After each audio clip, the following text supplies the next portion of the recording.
and peace from God, the Father, and our Lord Jesus Christ.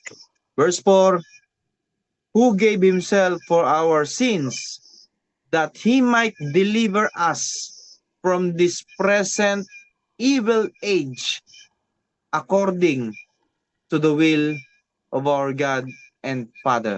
Amen? So pakibasa po sa Tagalog.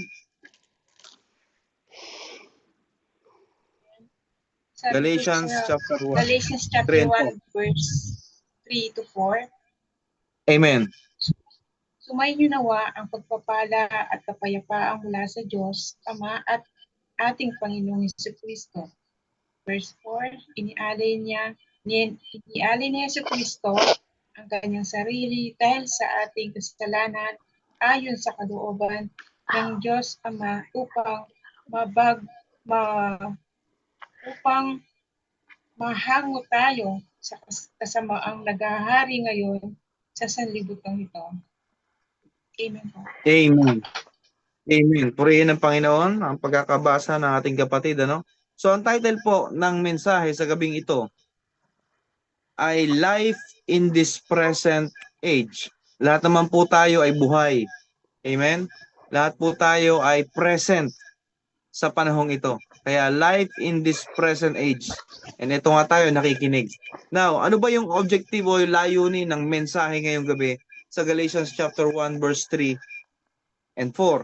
Number 1, tayong mga disciple, to help disciples understand what consists, binubuo, no? Pag sinabing consist, binubuo, no? What consists of life in this present age? Kamusta na kaya yung mga buhay-buhay ng bawat isa sa panahon nating ito? Pabuti ba ng pabuti o pasama ng pasama? O palamig ng palamig sa pagmamahal sa Panginoon? O nandun pa rin yung init ng pagmamahal sa ating Panginoong Diyos kahit anong season ng ating buhay ngayon? Number 2, to help disciples prepare for the coming ages, no? Para tulungan daw tayong mga disciple ng Panginoon. Amen? Na makapaghanda, no? Sa pagdating. Siyempre, na marami na nagsasabi, parating na ang ating Panginoon. So, prepare for the coming ages. And kung mapapansin niyo po mga kapatid, na talagang sobrang napakarami nang nagmamak sa ating Panginoon, no? Yung marami na talagang bumabastos. Marami nang gumagawa ng hindi maganda. Even nga yung may pelikulang Dear Satan. Kung maanin niyo yan, ano? Dear Satan na ginampanan ni Paulo Contis. At ngayon ay ginigisa sa Senado na nilagyan ng MTRCB ng X. X talaga. At itong yung anak ni Soto, babae siya, nakalimutan ko yung pangalan na parang binibigyan pa niya ng kabutihan, no? Mabuti raw si Satan. Kailan pa naging mabuti si Satanas? Unat-una pa lang no? 'Di ba siya si Lucifer, gusto niya nang higitan ng Panginoon. Kaya sa panahon natin ngayon, na lalo tayo mga mananampalataya, alam na natin na parating na ang Panginoon sa mga nangyayari. Now, dako po tayo sa introduction ng ating pong na mensahe po ng ating Panginoon dito po sa Galatians chapter 1 verse 3 and 4. Amen? So, sabi rito, if you are in journey to a certain destination, no, kapag tayo daw po ay bumiyahe, men, sino yung bumabiyahe rito? Nagmumotor, yan, si Maring Sister Beverly, bumabiyahe yan, no? You need to have a map of reach the place where you are headed to. So, ako po pag inuutusan ng aming pong ma'am sa aming trabaho, talagang kapag hindi ko alam ang isang lugar, ginagamitan ko po ito ng Waze Map o Google Map. Okay? So, sa panahon natin ngayon, traveling nowadays, napakadali na po natin na mahanap yung mga landmarks o yung mga lugar kung saan tayo pupunta because of the internet. Hindi ka naman makakapag Google Map, makakapag Waze ka, isi-save mo lang. Kasi ginagawa ko yun pag wala akong load. Pag may wifi, sinesave ko yun, yung pupuntahan ko na lugar. Halimbawa, Makati, sinesave ko na agad yun. Para kahit wala akong load, automatic yun. Gumagana yun. So, bakit? Because of internet. Tama po Ihatid ba? ka ba ni Coach Lara? So, life in this present age, talagang napakadali na. Very accessible na lahat. So, sabi nito, kapag Oo, hindi raw isakay mo na yung mga familiar, gamit mo. when I am not familiar with a certain place where I need to go, I just consult Mr. Google Map. Totoo naman yan. Okay? So, the one way turns whether right or left. Minsan nga, one way pa sa Makati. Napapasukan ko. So, marami. So, in this way, traveling is made so easy and confident. Totoo po yan, napakadali. Minsan nga, pag alam mo na at araw-araw mo nang ginagawa, dinadaanan, di ka na gumagamit ng Google Map. Pero nung hindi pa natin alam yung lugar, di ba? Ay talagang gumagamit tayo. Now, paano naman kung walang map, wala namang internet? Paano kung walang mapa? So, dati, no? Sabi rito, if there is no available map, the next best thing to do is to ask someone else guidance. Kilala niyo po si Magta? Yan, si Magtanong. Yan po ang ginagawa ko noon. No, nung wala pang mga map na yan, Waze map na yan. Si Magtanong. Pag hindi ko alam yung lugar, talagang tinatanong ko yan, mga kapatid. Amen? So, don't hesitate to ask someone help who is familiar with the place. Huwag daw po tayong mahiya na magtanong kung alam naman natin na talagang hindi natin alam yung ating pupuntahan. Lalo yung mga probinsyano, no, galing sa malalayong probinsya, sasalta rito sa Maynila, hindi alam kung saan yung lugar, no? Siyempre kailangan niyan si Magta magtanong, no? Pero ingat pa rin, maganda magtanong sa mga talagang katiwa-tiwala. Kasi merong mga pinagtatanungan talaga namang ililigaw ka pa nga. Amen? So, in ask list 2 person just to make sure. So, this orientation, sabi Ganun nito, din yung dadaan ka. this orientation leads a person to go astray and lose precious time or opportunity. Kaya napakahalaga mga kapatid na bago tayo lumakad, o halimbawa, bago ka Pumasok ka sa pumunta sikil doon. lalo kung first timer ka na mag-iibang bansa, may Waiting orientation ako. yan sa PIDOS. Tama? I-orient ka kung halimbawa Nagpahid. sa Saudi Arabia, ganito ang kanilang kultura, no? Baka masyak ka sa culture, no? Ganito yung ginagawa, no? Kailangan po ay talagang inaalam natin. Ganon din po sa lugar, kailangan po ino-orient tayo, no, sa mga lugar na kung saan ay ating pupuntahan. Bakit?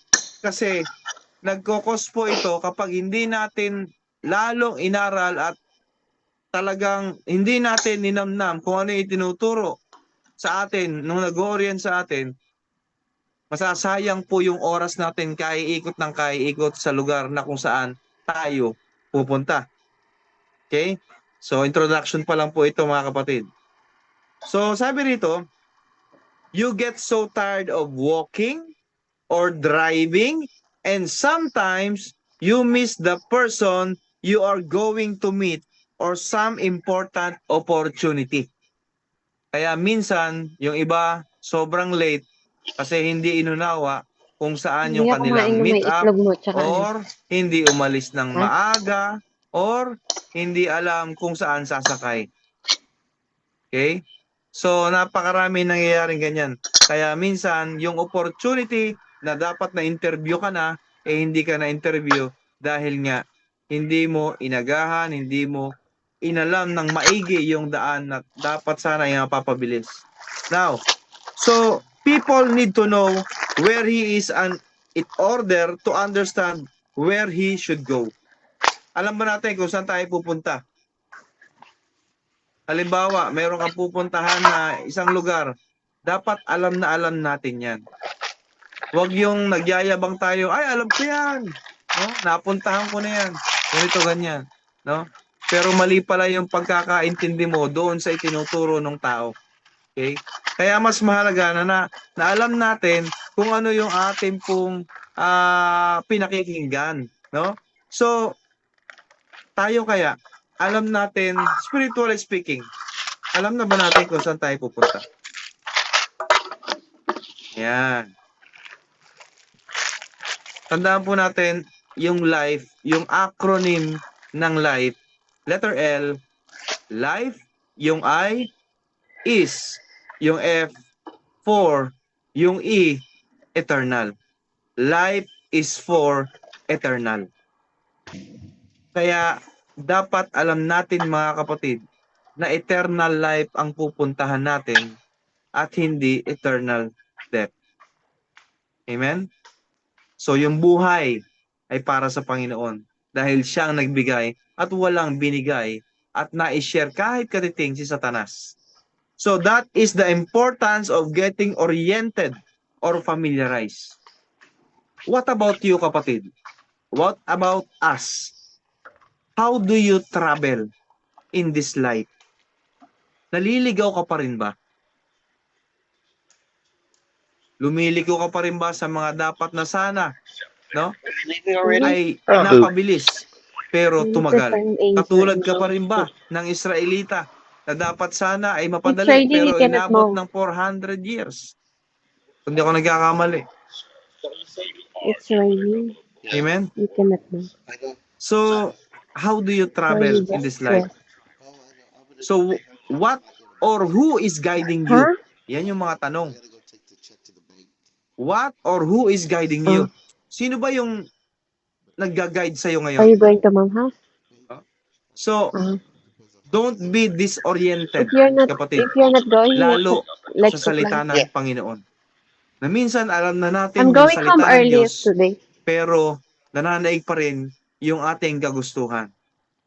Know where you are and know where you should go, kapatid. Kunin mo na yung mga Dapat alam natin kung saan tayo mapupunta.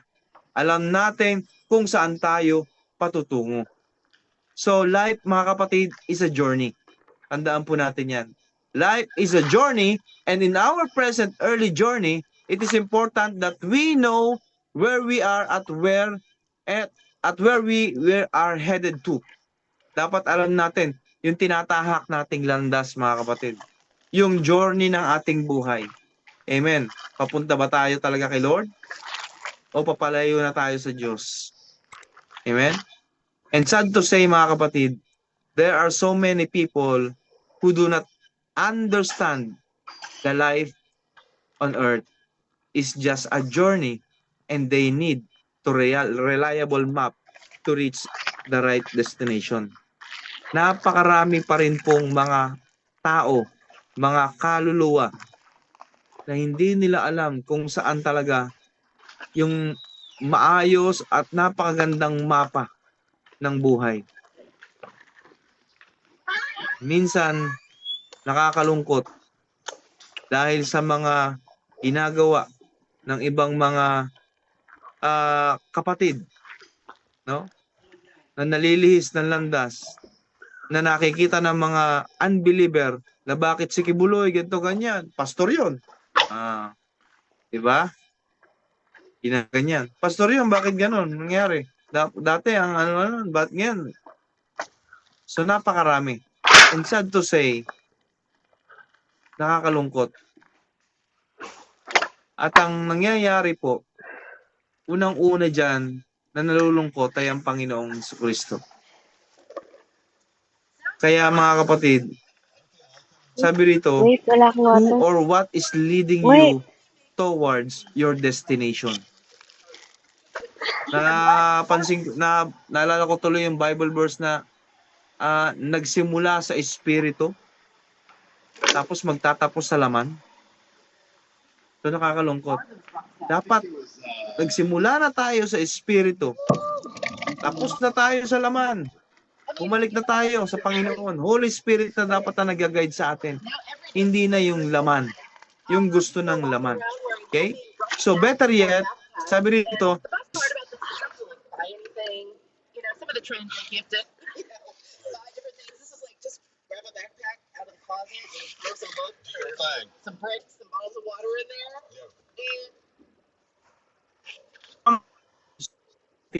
And na atin. Ang ating amen, pasa.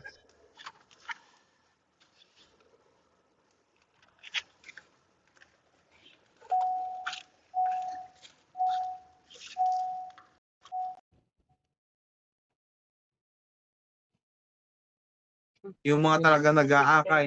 Yan ang gustong-gustong tirahin talaga ng kalaban. So, this now explains the need of